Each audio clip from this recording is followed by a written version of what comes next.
Hi everyone, today we are going to learn a very interesting topic in Salesforce which is Apex triggers. And yeah, by end of this presentation we are going to understand following topics: what is a trigger, when and where to use cases of triggers, how to choose before or after triggers, what are the context variables, real-time scenarios, as well as the best practices during writing a trigger. So trigger is the piece of code which is execute whenever we perform any DML operation in Salesforce, which is insert, update, delete, and delete. Okay, and when to use, like for example, we are performing some actions, and based on that we want to update the same record, or we want to insert some other record, or we want to calculate something, or we want to do the calculation. That time we can go with the triggers. Okay, so like complex logics also we can achieve through the triggers. Okay, now triggers, we are having like type of triggers. One is before trigger, another one is after triggers. So here one important thing: when we should use the before trigger and when we should use the after trigger. Okay, so for example, if we are on contact object and we want to updates some fields on the same object, in that case we will go with the before, so it will not require any kind of queries, as well as it will not require any kind of update statement. So because before is something that still it's waiting to commit into the database, so before that only, if we will make some changes into that record, that will be stored into the database with that changes. After, if we want to perform some action on some other objects, that time we will go with the after trigger. Okay, now trigger events. So basically we are having following events like before insert, after insert, before update, after update, before delete, after delete. Okay, and after undelete. So behind the scene, like how the executions are working into the Salesforce, the first, the flow before insert will work, then apex trigger before insert will run, then it will commit to the database. So still, like, it's not fully committed, it will give us the record id, but it's not committed. After that, after insert trigger will run, flows process builder, and then flow after insert will execute. Okay, now before and after trigger execution when record inserted into the database. Okay, so this is like still we have not committed anything, means we will be not able to get the record id. For example, we are performing some action and we want to get the id, so that will be not possible into the before events, but it be possible into the after. Okay, now thumb rules before and after events. If we need to update, pre-populate any fields on the same record and fire any validation rules, in that case we will go on the before insert or update events. In any other condition, jump to the after events. Okay, so we have few context variables also. Here is like context variables is something like we want to perform some specific action on some specific events only, like we want to validate some records on the insert time but not on after time, so that piece of code we can segregate by the events. So we have following context variable: is executing, is insert, is update, is delete, before, after, and delete, new map, old, like this kind of things we are having. Okay, now this is the map which will help us to get the information into the trigger.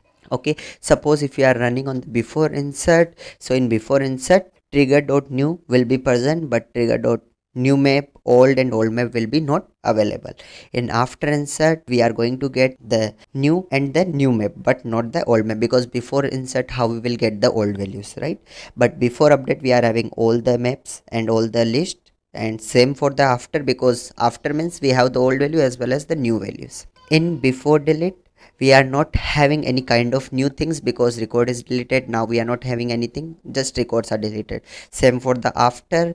In after and delete, we are having the new values, not the old values, because now it's going to be available into the system. There is nothing, but we are uncommitting some deleted changes, right?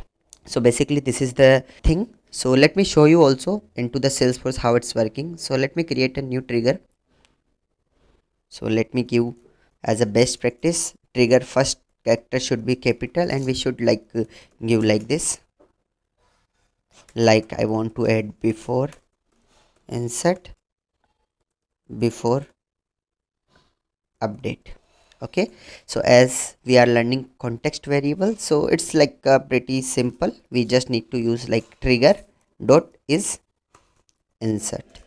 Okay, and trigger dot is before. Okay, now let me print here system dot debug. Okay, now print here like trigger new list, new map, old list, old map, trigger dot new. In order to get the new list, we just need to write this one. In order to get old, just need to write this. New map, then we need to write this, and old will be like this. Okay, now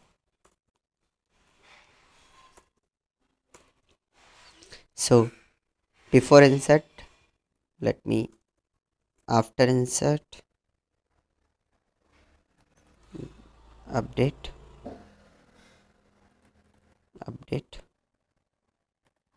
Okay, let me add these events also here, like before, after, insert, after, update. Okay, so I have added 4 events here, and based on that event I have printed the information like what we are getting here. Let me add that as well, that in which event we are currently.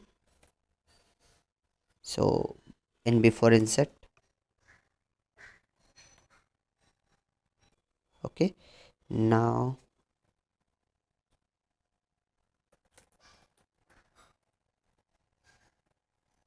okay,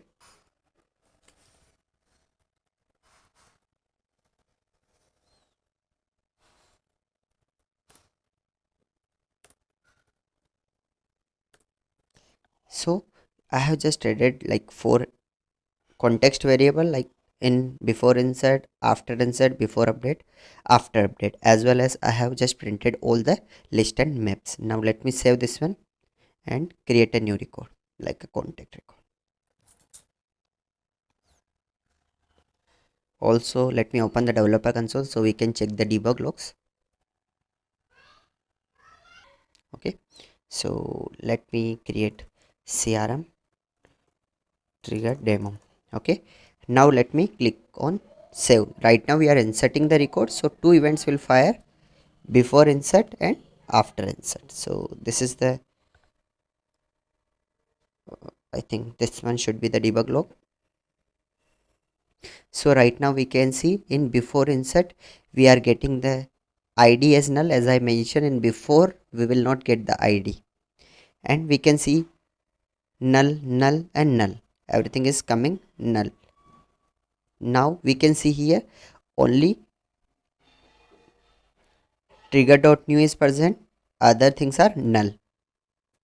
We can see new list is there, and apart from that everything is null. And after insert we can see new list and new map is there, other things are null, as we can see here. Right now we can see we have written the code for after insert and before sorry, after update and before update, but those debugs are not there because we have added the context variable that this piece of code only run when this action will perform. So now let me update this record. Let me save. Now let me go to the debug logs. We can see we are getting all the values as well as we have the IDs. So yeah, this is the behavior of context variable as well as the event attributes. Okay, and like what values we will get into the which events.